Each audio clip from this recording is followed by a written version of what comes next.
Gallery walls are one of the best ways to cultivate a space that's reflective of you, your style, and your brand. So if the walls of your home office haven't been feeling particularly inspiring lately, it is time for a refresh. In this video, I'm showing you how I created 2 gallery walls in my home studio, as well as tips for creating a cohesive layout, repurposing frames, and where to find inexpensive artwork. I'm Michelle Hickey, a creative director who helps brands to develop visuals that make you feel confident about showing up online and content that your audience is excited to consume. That person who I described at the beginning of the video, the one who was feeling uninspired by her surroundings, that was me. The gallery walls in my home office were filled with art and photos that were fun and vibrant, but to me, they were feeling dated.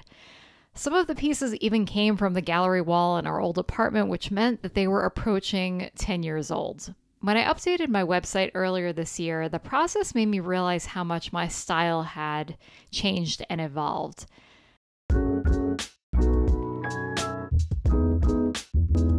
Before you start thinking about creating a gallery wall, it's important to have an understanding of your personal style. This is your space, and it should be reflective of you and your brand, especially if you do any sort of work online, because it's likely that your gallery wall will end up showing up in your photos, videos, or maybe even presentations. So it shouldn't just be reflective of who you are, but how you want to be represented. There are 2 easy places to go to hone in on your personal style: your saved folder on Instagram or Pinterest. But if you go on there, you're not really liking what you see, take a little bit of time to pin or save some new content. I also created a brand blueprint that has a series of questions and fill in the blanks that's designed to help you develop your personal taste into a strong visual style. I'll leave a link to where you can grab that for free in the description below. Once you have an idea of the kind of images and prints that appeal to you, you can start shopping and sourcing. Before I bought anything, I went around my house and I took stock of my frame situation, and I checked to see if I had any existing artwork that I wanted to use. Next, I started searching for imagery.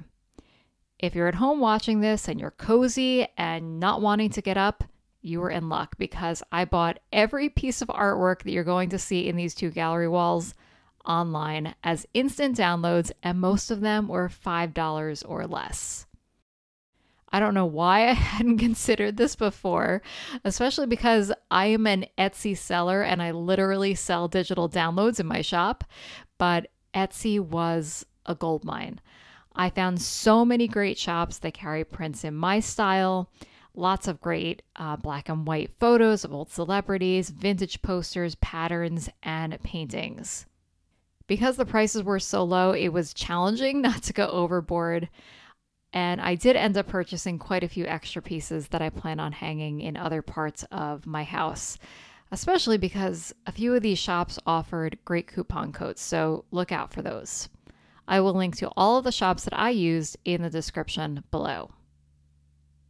I'm also going to link to the website that I used to get everything printed. It's who I used to print for my clients and customers, but you can also easily print at a local print shop or someplace like Walgreens or FedEx Kinko's if you're here in the States. As a graphic designer, one of the reasons that I love gallery walls is because it's essentially like a page layout except up on a wall. So that's how I approached this project. I took a photo of each of my walls, I brought it into Photoshop, and then I started playing, moving around screenshots of my artwork until everything felt balanced and cohesive. If you don't have Photoshop, you can do this exact same step using Canva, which is free to use, and I will also link to that in the description below. And alas, once all of my artwork and frames had arrived, it was time to get to work. First, working with the frames that I already had and removing the existing artwork. I wanted to call this one particular frame out in case you have one like it, where the back was covered in paper. You can cut that part off with a craft knife or a pair of scissors, and then tackle the tough part, which is removing all of the staples. Way too many. I don't know why there were so many on there, but I would remove those with a pair of pliers. Now, this one frame took a lot of time, but I love the piece of pattern artwork that replaced this old design, and it was worth it when all was said and done. I'm starting with this gallery wall behind my desk because I stayed with close to the same layout that I had before. And because I use command strips to hang everything, I was even able to keep some of them attached to the frames and to the wall, which was nice. If you want to be super exact when you're hanging your gallery wall, you can use a ruler and mark everything out. But because I have my Photoshop layout, that kind of acted as a map. So I just kind of hung everything by eye. The one tool I did use was a level because I always find it kind of challenging to get things to hang straight when you're looking at it up close. You can absolutely hang a gallery wall in a single afternoon, but clearly you can see me here in a few different outfits. That one frame project tripped me up. I ended up doing it over a few different days, but it felt so satisfying when it was complete.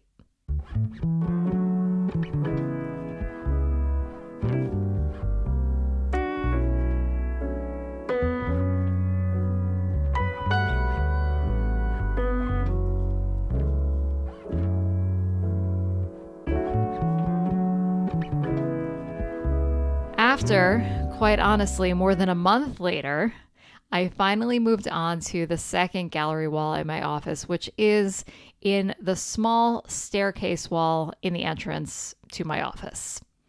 Unlike the space behind my desk, I came up with a completely new layout, so everything had to come down, including all of the command strips, and I started essentially with a blank canvas. I sifted through my pile of prints, and here you can see some of the ones that I set aside for other parts of the house. And I tried to contain this gallery wall to one afternoon. Things were going pretty smoothly until I hit a snag when I realized that one of the frames I had planned on using had a little notch taken out of it. And while my gallery wall may be reflective of my personality, I can assure you that this next step was not. Typically, I am not really handsy or solution-oriented when it comes to this sort of thing, but my eye caught my tackle box, which was filled with watercolor paint. It was literally covered in dust because it had been so long since I used them, but miraculously, this solution worked. And even though it doesn't look flawless, I like that it has a little character to it. It almost looks like someone put a cigarette out on the corner of this frame. Maybe it was Tippi Hedren. We can't be sure. So I had my reference queued up on my computer. I laid out all the frame pieces on the floor, and then I began the hanging process again using command strips, my trusty level, and Short Girl Problems, a step stool. If you're creating a larger wall, I recommend starting in the center and getting that first piece situated and then moving out to the sides. Once you're placing them, use your best judgment. Feel free to make modifications from your original layout, and remember that you can always start over. The hanging process for this wall took under 30 minutes, and most of that time was spent pushing really hard to make sure that everything was stuck on there and doing what appears to be lunges.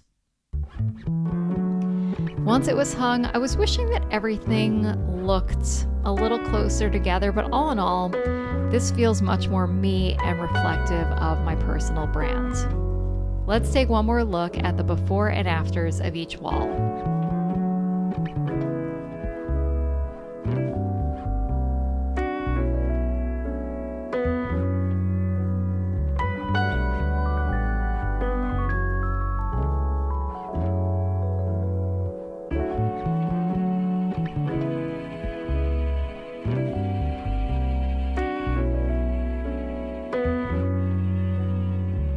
Especially for creative people, environment can have such an impact on our work and our productivity. So instead of dreading my surroundings, I'm feeling this renewed sense of energy and excitement to get in here and create. Now that you have everything that you need to create a gallery wall in your home office, it is time to get started. If you loved sharing this experience with me, please hit the like button. It's an easy and free way to support this channel. And if you're someone who loves self-improvement, design, and refining your style, hit that subscribe button so that you won't miss out on any more videos like this one. And if you're looking for something else to watch, here's another video that I think you'll enjoy. Until we meet again, get out there and make something beautiful.